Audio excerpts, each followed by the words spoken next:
إن الحمد لله نحمده ونستعينه ونستغفره ونؤمن به ونتوكل عليه ونعوذ بالله من شرور أنفسنا ومن سيئات أعمالنا من يهده الله فلا مضل له ومن يضلل فلا هادي له وأشهد أن لا إله إلا الله وحده لا شريك له وأشهد أن محمدا عبده ورسوله يا أيها الذين آمنوا اتقوا الله حق تقاته ولا تموتن إلا وأنتم مسلمون يا أيها الناس اتقوا ربكم الذي خلقكم من نفس واحدة وخلق منها زوجها وبث منهما رجالا كثيرا ونساء واتقوا الله الذي تساءلون به والأرحام إن الله كان عليكم رقيبا يا أيها الذين آمنوا اتقوا الله وقولوا قولا سديدا يصلح لكم أعمالكم ويغفر لكم ذنوبكم ومن يطع الله ورسوله فقد فاز فوزا عظيما أما بعد فإن خير الحديث كتاب الله وخير الهدي هدي محمد صلى الله عليه وسلم وشر الأمور محدثاتها وكل محدثة بدعة وكل بدعة ضلالة وكل ضلالة في النار أعوذ بالله السميع العليم من الشيطان الرجيم من همزه ونفخه ونفخه وَلَقَدْ خَلَقْنَا الْإِنسَانَ وَنَعْلَمُ مَا تُوَسْوِسُ بِهِ نَفْسُهُ وَنَحْنُ أَقْرَبُ إِلَيْهِ مِنْ حَبْلِ الْوَرِيدِ إِذْ يَتَلَقَّى الْمُتَلَقِّيَانِ عَنِ الْيَمِينِ وَعَنِ الشِّمَالِ قَعِيدٌ مَا يَلْفِظُ مِنْ قَوْلٍ إِلَّا لَدَيْهِ رَقِيبٌ عَتِيدٌ وَجَاءَتْ سَكْرَةُ الْمَوْتِ بِالْحَقِّ ذَلِكَ مَا كُنْتَ مِنْهُ تَحِيدُ وَنُفِخَ فِي الصُّورِ ذَلِكَ يَوْمُ الْوَعِيدِ وَجَاءَتْ كُلُّ نَفْسٍ مَعَهَا سَائِقٌ وَشَهِيدٌ لَقَدْ كُنْتَ فِي غَفْلَةٍ مِنْ هَذَا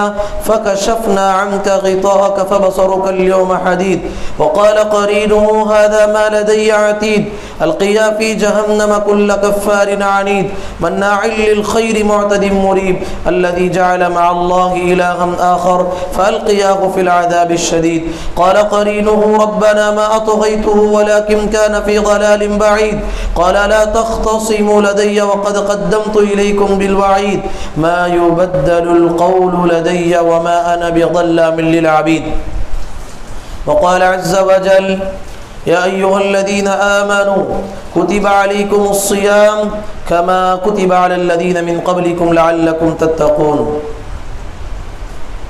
حاضرین جمعہ اور معزز بھائیوں، ہر قسم کی تعریف،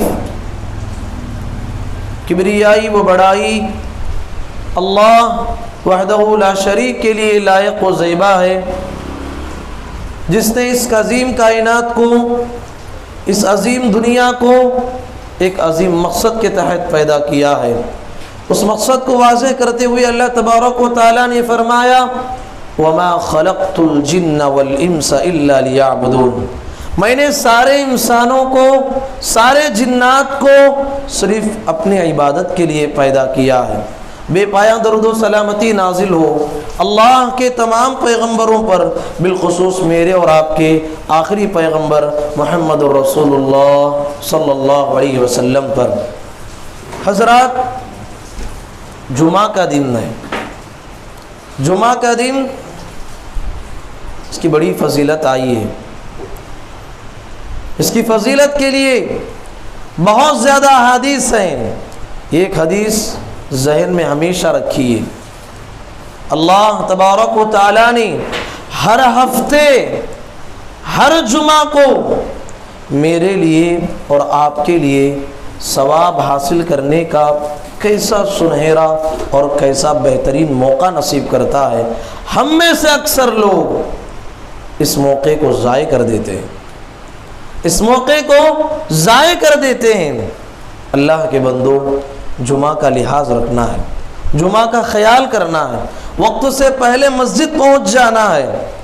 پیارے نبی محمد رسول اللہ صلی اللہ علیہ وسلم کہتے ہیں کہ ایک آدمی صبح میں غسل کرتا ہے اور جلد از جلد مسجد کو آنے کی کوشش کرتا ہے اور مسجد کو آتا بھی ہے۔ وَمَشَى وَلَمْ يَرْكَبْ، چلتے ہوئے آتا ہے، سواری پہ نہیں آتا، چلتے ہوئے آتا ہے، سواری پہ نہیں آتا، اور مسجد کو آنے کے بعد امام سے بالکل قریب ہو کے بیٹھ جاتا ہے، اور امام کا خطبہ بغور سماعت فرماتا ہے۔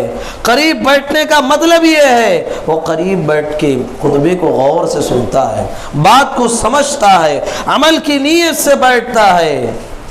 جب خطبے میں بیٹھنے کے بعد لغو کام نہیں کرتا۔ لغو کام کا مطلب بیٹھے ہوئے ہیں، حاصل کی جو کاڑیاں توڑ رہے ہیں، مسجد میں ادھر ادھر بچوں کو بٹھا رہے ہیں، کوئی حرکتیں کر رہا ہے، وہ لغو کام نہیں کرتا۔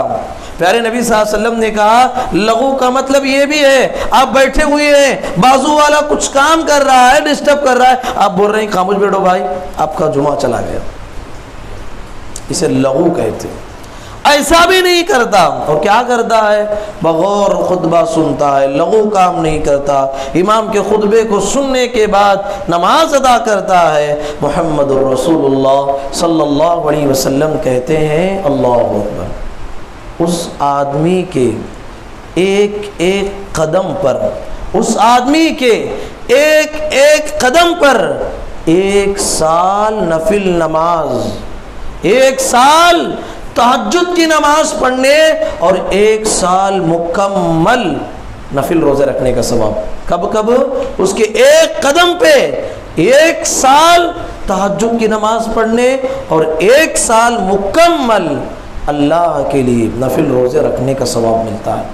اب تھوڑی دیر کے لیے سوچو، چلنے والا انسان اگر وہ 50 قدم بھی چلا ہے، 50 سال تہجد کی نماز پڑھنے اور 50 سال اللہ کے راستے میں نفل روزہ رکھنے کا ثواب ملتا ہے۔ اللہ اکبر، کتنی بڑی فضیلت ہے۔ یہ حدیث بالکل صحیح حدیث ہے، محدثین نے اس حدیث کو صحیح قرار دیا ہے۔ علامہ ناصر الدین البانی رحمۃ اللہ علیہ اس حدیث کو صحیح قرار دیے ہیں۔ اللہ کا فضل ہے، اللہ تعالیٰ جیسے چاہے نیکیاں دے سکتا ہے، بس اوقات لینے والا کنجوس ہوتا ہے، اتنی نیکیاں کیسے مل جائیں گی؟ اللہ دینے کے لیے تیار ہے، بس ہمیں لینے کے لیے تیار ہونا ہے۔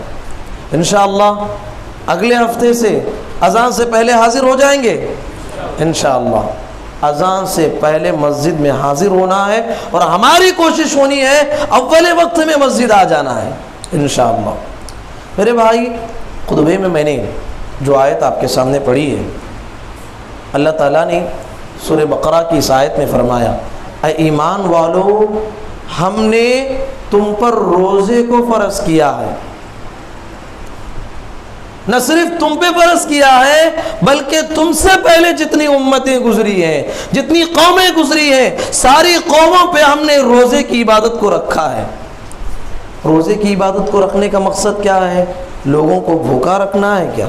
پیاسا رکھنا ہے کیا؟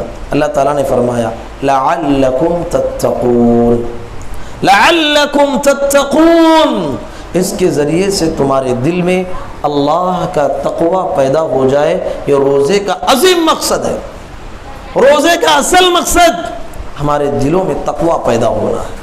تقوی کیا ہے، اس کے فوائد کیا ہیں جانیں گے ہم، لیکن روزے کا مقصد کیا ہے؟ تقوی ہے۔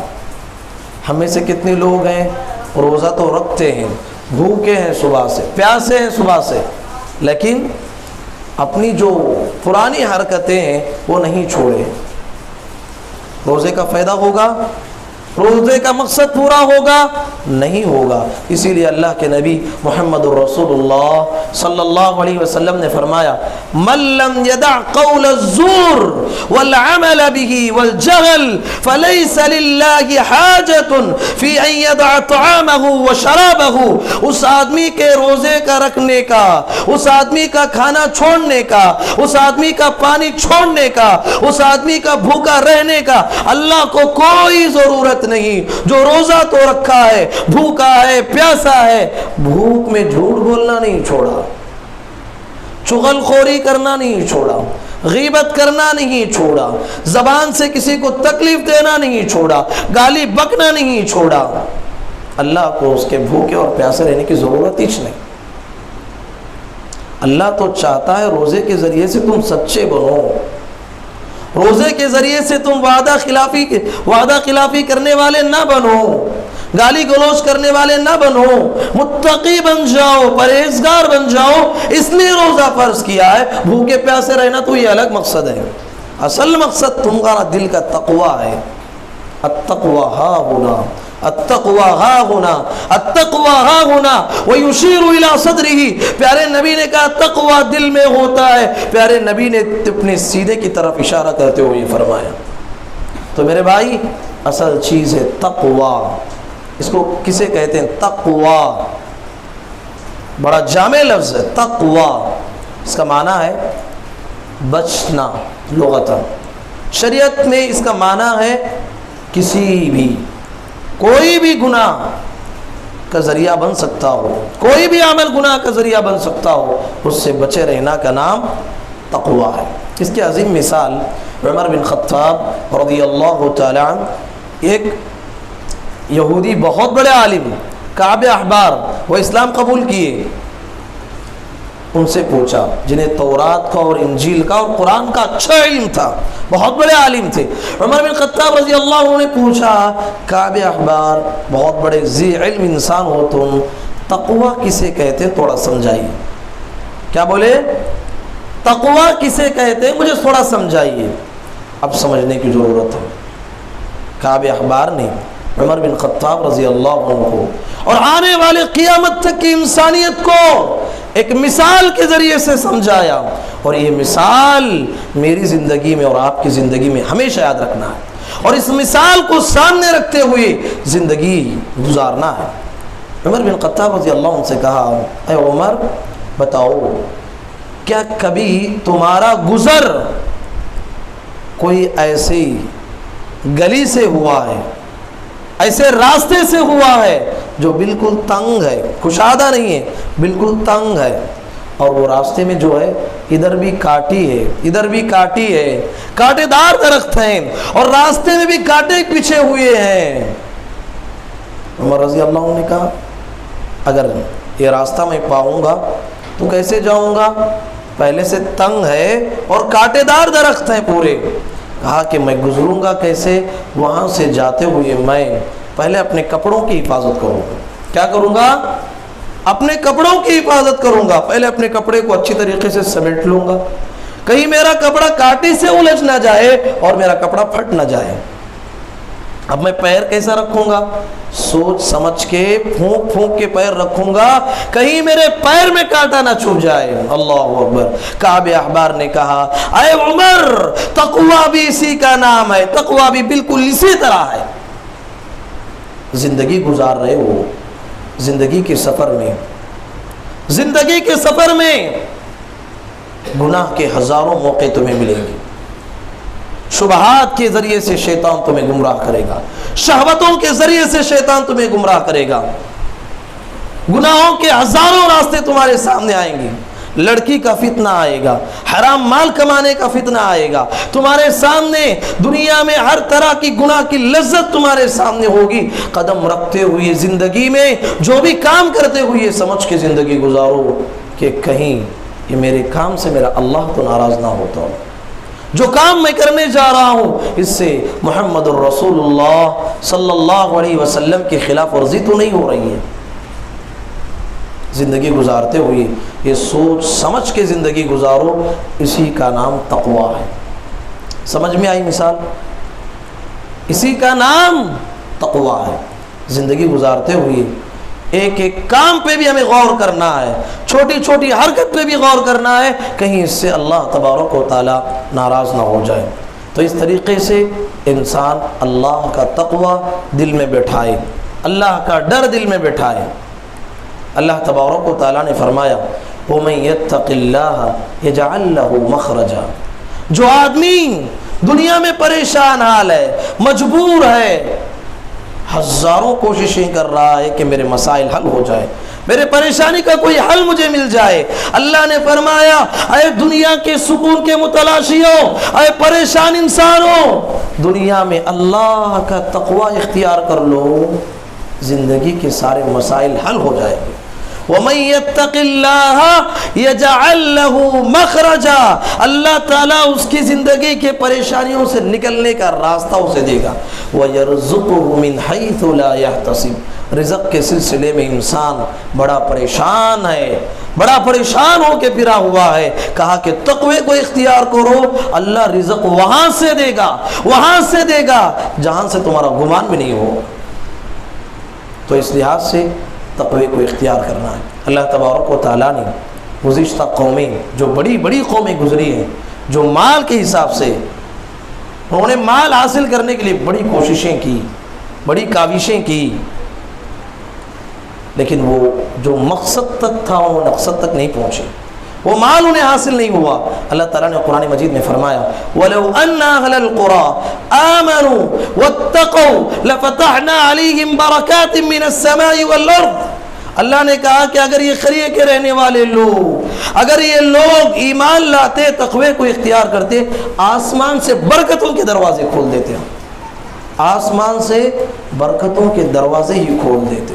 تو اس لحاظ سے میرے بھائی، زندگی میں جو ہے ہم تقوی کی راہ کو اختیار کرنا چاہیے. اللہ کے نبی صلی اللہ علیہ وسلم جب بھی صحابہ کرام رضوان اللہ علیہ اجمعین کو خطبہ دیتے، آپ نے بھی آج بھی خطبہ سنا، ہر خطبے کے آغاز میں اللہ کے نبی صلی اللہ علیہ وسلم 3 آیتیں پڑھتے تھے، 3 آیتیں پڑھتے تھے. یا ایھا الذین آمنوا اتقوا اللہ حق تقاتہ ولا تموتن الا وانتم مسلمون. اس میں بھی اللہ تبارک و تعالیٰ نے کہا اے ایمان والو، اللہ کا تقوی اختیار کرو، حق تقاتہ، اللہ سے جیسے ڈرنا ہے ویسا ڈرنے کی کوشش کرو. اس کے بعد یا ایھا الناس اتقوا ربکم الذی خلقکم من نفس واحدہ وخلق منها زوجها وبث منهما رجالا كثيرا ونساء واتقوا اللہ الذی تساءلون به والارحام. ایک آیت میں 2 مرتبہ اللہ سے ڈرنے کی تعلیم دی گئی. یا ایھا الذین آمنوا اتقوا اللہ وقولوا قولا سدیدا. اللہ تعالیٰ نے اس آیت میں فرمایا اے لوگو، اللہ کے تقوی کو اختیار کرو، سچی سچی اور سیدھی سیدھی باتیں اللہ کے لیے کیا کرو. تو یہ 3 آیتیں اللہ کے نبی محمد الرسول اللہ صلی اللہ علیہ وسلم جب بھی خطبہ دینے کے لیے کھڑے ہوتے 3 آیتیں ضرور پڑھتے، تاکہ آگے والے انسانوں کے دلوں میں اللہ کا تقوی پیدا ہو جائے. ارباز بن ساریہ رضی اللہ عنہ کہتے ہیں پیارے نبی نے ایک مرتبہ زبردست خطبہ دیا، وجلت منہ القلوب، دل دہل گئے، آنکھوں سے آنسو جاری ہو گئے. ارباز بن ساریہ رضی اللہ عنہ نے کہا، صحابہ نے کہا اے اللہ کے نبی، ایسا لگتا ہے زندگی کا آخری خطبہ ہے، ایسا لگ رہا ہے کہ زندگی کا آخری خطبہ بول رہے ہیں. اے اللہ کے نبی کچھ وصیت کیجئے نا، کوئی اہم بات بتائیے نا. پیارے نبی صلی اللہ علیہ وسلم نے پہلا جملہ جو فرمایا اوصیکم بتقوی اللہ، اوصیکم بتقوی اللہ، کہا کہ اے میرے صحابہ، دنیا میں جہاں بھی رہو، جدھر بھی رہو، اللہ کے ڈر کو دل میں بساؤ، اللہ کے خوف کو دل میں بساؤ، یہی چیز تمہیں دنیا اور آخرت میں کامیاب کرنے والی ہے. تو حضرات، تقوی اگر کوئی آدمی اختیار کرتا ہے، اللہ تبارک و تعالیٰ اسے دنیا میں بھی اور آخرت میں بھی کامیاب کرتا ہے. یوسف علیہ السلام کی زندگی بہت زیادہ اسباق ہمیں ملتے ہیں، ان میں سے کتنی اسباق ہیں. یوسف علیہ السلام معصوم سے بچے تھے، معصوم سے بچے تھے، ماں باپ سے بچھڑائے گئے، ماں باپ سے بچھڑائے گئے اور تاریک کنویں میں ڈال دیے گئے. کتنی بڑی آزمائش کا موقع تھا. پھر تاریک کنویں سے نکالے گئے اور مصر کو لے جایا گیا، اور مصر میں انہیں ایک بہت بڑی آزمائش ان کے سامنے آئی. بحیثیت مجرم انہیں قید خانے میں لے جایا گیا. مجرم کی حیثیت سے قید خانے میں کئی سال انہیں کاٹنے پڑے. کتنی بڑی آزمائشوں سے گزرنے کے بعد اللہ تعالیٰ نے انہیں اسی دنیا میں مصر کا بادشاہ بنایا، مصر کا تخت و تاج ان کے حوالے کیا. وہ بھائی جو حضرت یوسف علیہ السلام کے خون کے پیاسے بنے ہوئے تھے، حضرت یوسف علیہ السلام کے جانی دشمن بنے ہوئے تھے، وہی بھائی جب حضرت یوسف علیہ السلام کے پاس پہنچے، قحط سالی کے زمانے میں پہنچے، حضرت یوسف علیہ السلام نے ان کی مدد کی اور آخر میں انہیں پتہ چل گیا کہ یوسف ہیں. کہا کہ اِنَّکَ لَأَنْتَ یوسف، کہا کہ اے یوسف تم یوسف ہو. کیا واقعتاً تم یوسف ہو؟ کہا کہ قال انا یوسف وہذا اخی، ہاں میں یوسف ہوں، یہ میرا بھائی ہے۔ اس کے بعد جو جملہ فرمایا کیا ہے؟ اور کیجئے، قرآن مجید میں یوسف علیہ السلام نے کہا دنیا میں قال انا یوسف وہذا اخی، اس کے بعد فرمایا قد من اللہ علینا انہ من یتقی ویصبر فإن اللہ لا یضیع اجر المحسنین۔ دنیا میں اے میرے بھائیوں، جو آدمی اللہ کا تقوی اختیار کرتا ہے، اللہ تبارک و تعالیٰ کا دل میں ڈر اختیار کرتا ہے، اللہ سبحانہ و تعالیٰ اس آدمی کی محنتوں کو کبھی ضائع نہیں کرتا۔ اسی دنیا میں اللہ تبارک و تعالیٰ آخرت سے پہلے اسے اس دنیا میں بلند مقام دے کے رہتا ہے۔ یوسف علیہ السلام کو جو مقام ملا ان کے تقوی کی وجہ سے ملا۔ صحابہ کی پوری زندگی پڑھ لو، صحابہ اکرام قسم پرسی کے عالم میں زندگی گزار رہے تھے۔ مکی زندگی کو پڑھ کے دیکھیے، صحابہ کو ایسا مارا جاتا، پیارے نبی خود دیکھ کے صحابہ کو رویا کرتے تھے۔ یاسر رضی اللہ عنہ، عمار رضی اللہ عنہ، ان کے خاندان والے غریب خاندان کے لوگ تھے۔ ابو جہل، اس طرح کے امیہ بن خلف، ظالموں نے اتنا مارا، محمد الرسول اللہ صلی اللہ علیہ وسلم وہاں سے گزرتے تو کہتے صبرم یا آل یاسر، صبرم یا آل یاسر فإن موعدکم الجنہ، اے یاسر کے خاندان والو اللہ کے لیے صبر کر لو، میں تمہیں جنت کی گارنٹی دیتا ہوں۔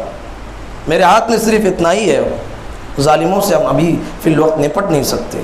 تو اس طریقے سے صحابہ کتنی مشکلات سے زندگی گزارے۔ اللہ اکبر، جب تقوی کو اختیار کیا، اللہ کے ڈر کو دل میں بسایا، اللہ تعالیٰ نے انہیں اللہ اکبر اس دنیا کا خلیفہ بنایا۔ اس دنیا کے سارے خزانے صحابہ اکرام کے قدموں میں پھینک دیا تقوی کی بدولت۔ میرے بھائیوں، ہماری زندگی کی پریشانیاں اور ہماری زندگی کی الجھنوں کا ایک عظیم حل تقوی ہے۔ جنت کتنی بڑی نعمت ہے، جو آدمی جنت میں چلا جائے، جہنم سے بچا لیا گیا، وہ آدمی کامیاب۔ دنیا میں کامیاب ہم کس کو سمجھتے ہیں؟ جس کے پاس زیادہ پراپرٹی ہو وہ کامیاب سمجھتے ہیں، جس کے پاس زیادہ مال ہو وہ آدمی سمجھتا ہے میں کامیاب ہوں، کسی کے پاس اولاد ہے وہ سمجھتا ہے میں کامیاب ہوں۔ نہیں، قرآن کہتا ہے فَمَنْ زُحْزِحَ عَنِ النَّارِ وَأُدْخِلَ الْجَنَّةَ فَقَدْ فَازَ۔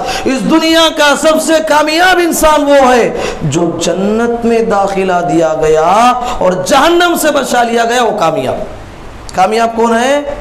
جنت میں داخل ہونے والا، پھر کبھی جنت سے نہیں نکالا جائے گا، جہنم سے بچا لیا گیا، وہی آدمی کامیاب ہے۔ اللہ تعالیٰ نے قرآن مجید میں فرمایا یہ عظیم جنت پانا چاہتے ہو، تلک الجنت التی نورث من عبادنا من کان تقیا، جو آدمی متقی ہوگا، پرہیزگار ہوگا، ایسے ہمارے نیک بندوں ہی کو ہم اس جنت کے وارث بنانے والے۔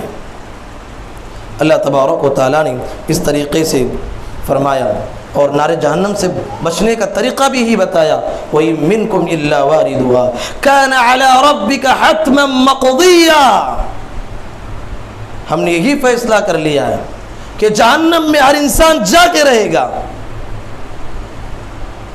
ثُمَّ نُنَجِّي الَّذِينَ اتَّقَوْا، جو آدمی تقوی اختیار کرے گا اس نار جہنم سے بچے گا۔ تو میرے بھائی، وہ روزہ مجھے اور آپ کو یہی درس دیتا ہے، یہی تعلیم دیتا ہے کہ زندگی میں اللہ کے خوف کے ساتھ زندگی گزاریں۔ سال کے 11 مہینے ہم حرام سے بچتے ہیں، حلال کو اپناتے ہیں، لیکن رمضان کا یہ وہ مہینہ ہے اللہ نے بعض حلال چیزوں کو بھی ہمارے لیے رمضان کے مہینے میں حرام قرار دیا، تاکہ اس تعلیم دینے کے لیے کہ بندہ رمضان کے مہینے میں وہ تربیت حاصل کرے، رمضان کے مہینے میں وہ قوت حاصل کرے۔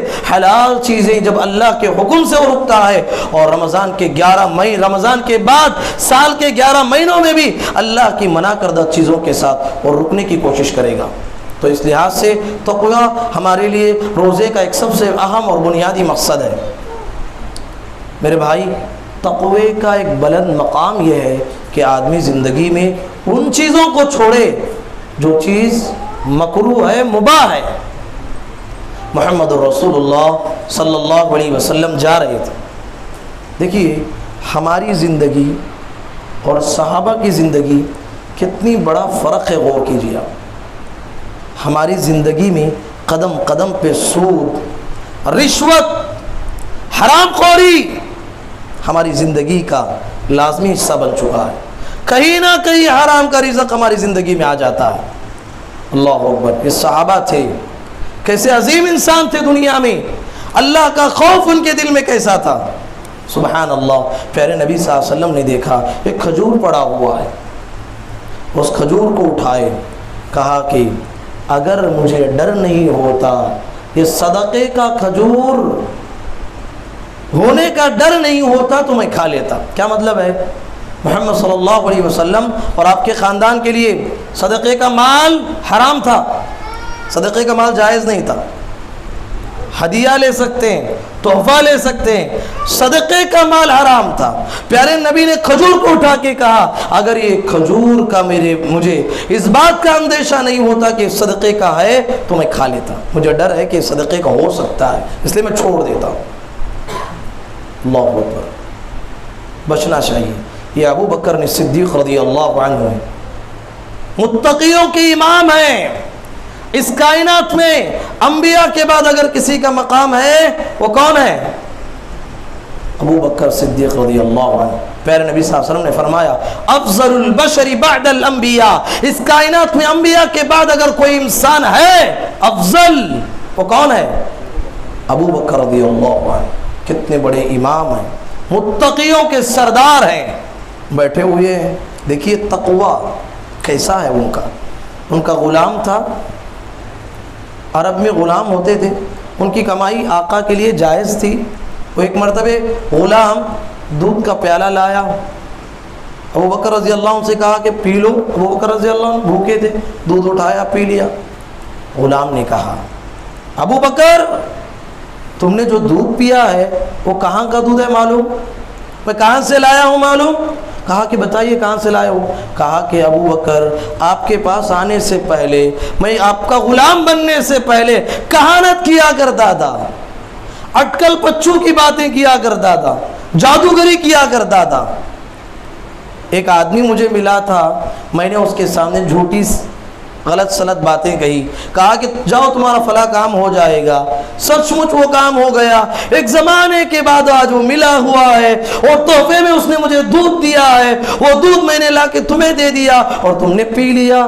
ابو بکر رضی اللہ عنہ نے سوچا کہانت کی کمائی تو حرام کی کمائی ہے، ہاں حرام کمائی میرے پیٹ میں چلے گئی۔ اللہ اکبر۔ فتویٰ یہی ہے کہ علماء کہیں گے اگر کوئی آدمی کو معلوم نہیں ہے، وہ اگر حرام کا لقمہ اس کے پیٹ میں چلا گیا ہے وہ توبہ کر لے تو کافی ہے، اس کو الٹی کر کے نکالنا ضروری نہیں۔ لیکن تقوی الگ ہے، فتویٰ الگ ہے۔ حضرت ابو بکر رضی اللہ عنہ نے تقوی کو اپنایا اور اپنے منہ میں انگلی ڈالا اور سارا دودھ الٹی کرنے لگے، اللہ اکبر، نکالنے لگے۔ بازو والوں نے کہا ابو بکر ہمیں یقین ہو گیا ہے وہ دودھ تو نکل گیا آپ کے پیٹ سے۔ ابو بکر رضی اللہ عنہ نے کہا کہ لوگوں اس وقت تک میں قے کرتا رہوں گا، اس وقت تک کرتا رہوں گا، یا تو میری جان چلی جائے یا تو یہ پیٹ سے مکمل غذا جو میرے پیٹ میں پہنچی مکمل طریقے سے نکلنا چاہیے۔ اللہ اکبر۔ متقیوں کے امام ابو بکر رضی اللہ عنہ۔ ایسا تقوی میری زندگی میں اور آپ کی زندگی میں آنا چاہیے۔ روزہ یہی سبق مجھے اور آپ کو سکھاتا ہے، روزہ یہی سبق مجھے اور آپ کو سکھاتا ہے۔ تو میرے بھائی تقوی کو اپنانا ہے، حرام رزق کی طرف جانا نہیں ہے۔ زندگی میں جہاں بھی رہیں اللہ کے تقوی کو اختیار کر کے زندگی گزارنا ہے۔ نبی کریم صلی اللہ علیہ وسلم فرماتے ہیں عینانی لا تمسہم النار۔ میرے بھائی ہمیں زندگی میں رونا نہیں آتا، ہمارے دل اتنے سخت ہو گئے ہیں کہ رونا نہیں آتا۔ پیارے نبی صلی اللہ علیہ وسلم نے کیا فرمایا؟ لوگوں رونے کی کوشش کرو۔ عینانی لا تمسہم النار ابدا، کہا کہ دو آنکھیاں ایسی ہیں جسے جہنم کی آگ کبھی چھوئے گی نہیں۔ عین بکت من خشیت اللہ وعین باتت تحرس فی سبیل اللہ، کہا کہ وہ آنکھ جو کبھی اللہ کے ڈر سے اس کے آنکھوں سے آنسو نکل گئے، اسے کبھی جہنم کی آگ نہیں چھوئے گی۔ اور وہ آنکھ جو اسلامی سرحد پہ رہتے ہوئے مسلمانوں کی حفاظت، آنکھ کو بھی جہنم کی آگ نہیں چھوئے گی۔ یہاں پر حدیث میں جز بول کے کل مراد ہے، آنکھ بول کے پورا بدن مراد ہے، یعنی وہ انسانی جہنم میں نہیں جائے گا۔ اللہ کے نبی صلی اللہ علیہ وسلم نے حدیث میں کیسی مثال دے کے فرمایا، کہا لا یلج النار رجل بکا من خشیت اللہ حتی یعود اللبن فی الزرع، اللہ اکبر، کہا کہ جو آدمی اللہ کے لیے روتا ہے، گڑ گڑاتا ہے، آنکھوں سے آنسو نکالتا ہے، اس کا جہنم میں جانا ویسا ہی ناممکن ہے جیسا کہ جانور کے تھن سے نکلا ہوا دودھ پھر اس کے تھن میں جانا ناممکن ہے۔ کبھی آپ نے دیکھا ہے جانور کے تھن سے نکلا ہوا دودھ پھر اس کے تھن میں جائے گا؟ ناممکن ہے۔ اسی طریقے سے جس بندے کے آنکھوں سے جب آنسو نکل جاتے ہیں اس بندے کا بھی جہنم میں جانا ویسے ہی ناممکن ہے جیسا کہ دودھ کا تھن میں جانا ناممکن ہے۔ اللہ اکبر۔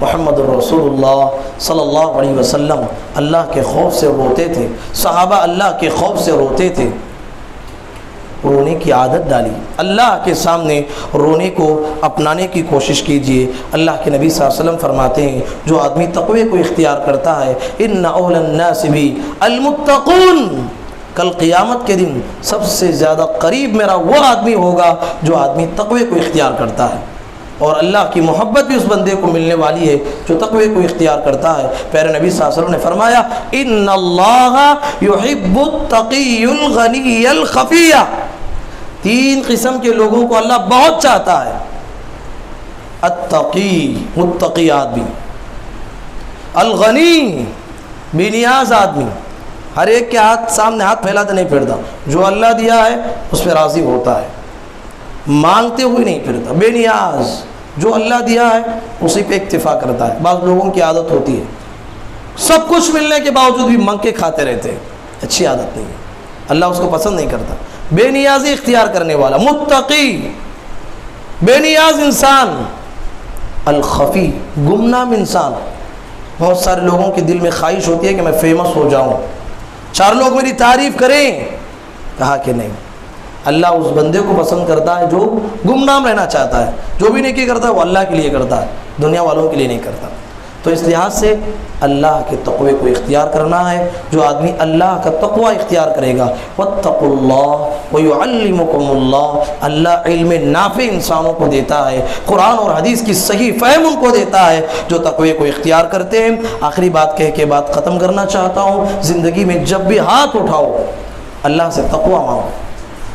دعا اللہ کے نبی صلی اللہ علیہ وسلم نے ہمیں سکھائی، اللہم انی اسألک الہدی والتقی والعفاف والغنی۔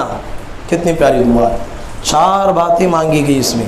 اسألک الہدی، اے اللہ میں تجھ سے ہدایت مانگتا ہوں، والتقی تقوی کو مانگتا ہوں، والعفاف پاک دامنی کو مانگتا ہوں، والغنی بے نیازی کو مانگتا ہوں۔ بہت پیاری دعا ہے، اس دعا کا اہتمام ہماری زندگیوں میں ہونا چاہیے۔ روزے کا عظیم مقصد تقوی ہے، تقوی ہے، تقوی ہے۔ اس تقوی کو اپنانے کی کوشش کریں، ہمارے روزے رہنے کا اصل مقصد حاصل ہوگا۔ اگر روزہ رکھتے ہوئے تقوی کو چھوڑ دیے، بھوکا پیاسا رہنے کا نام روزہ نہیں ہے۔ اللہ کے لیے تقوی کو اپنانے کی کوشش کریں۔ اللہ تعالیٰ سے دعا ہے اللہ کہنے والے کو، سننے والوں کو، پروردگار ہم تمام کو کہی ہوئی باتوں پر عمل کرنے کی توفیق نصیب فرما۔ پروردگار ہم تمام کو دنیا میں متقی بندہ بن کے زندگی گزارنے کی توفیق نصیب فرما۔ اے اللہ ہمارے رمضان کو امن و سلامتی کے ساتھ ہمیں گزارنے کی توفیق نصیب فرما۔ اے اللہ اس دنیا میں جو کرونا وائرس کے نام سے جو بیماری پھیلی ہوئی ہے، اے اللہ اس بیماری کا جلد از جلد خاتمہ فرما۔ اے اللہ ہم تمام کو مساجد میں جو پہلے انداز میں ہم امن کے ساتھ، سکون کے ساتھ، خوشی کے ساتھ جو عبادتیں کرتے تھے، اے اللہ ان عبادتوں کو پھر سے ہم دہرانے کی توفیق نصیب فرما۔ اے اللہ ہم میں کوئی بیمار ہے، پریشان حال ہے، ان کی بیماری کو، پریشانیوں کو، ان کی مجبوریوں کو دور فرما۔ اللہم آمین۔ بارک اللہ لنا ولکم فی القرآن المجید ونفعنا وإیاکم بما فیہ من الآیات والذکر الحکیم انہ تعالی جواد کریم ملک بر رحیم ورب حلیم۔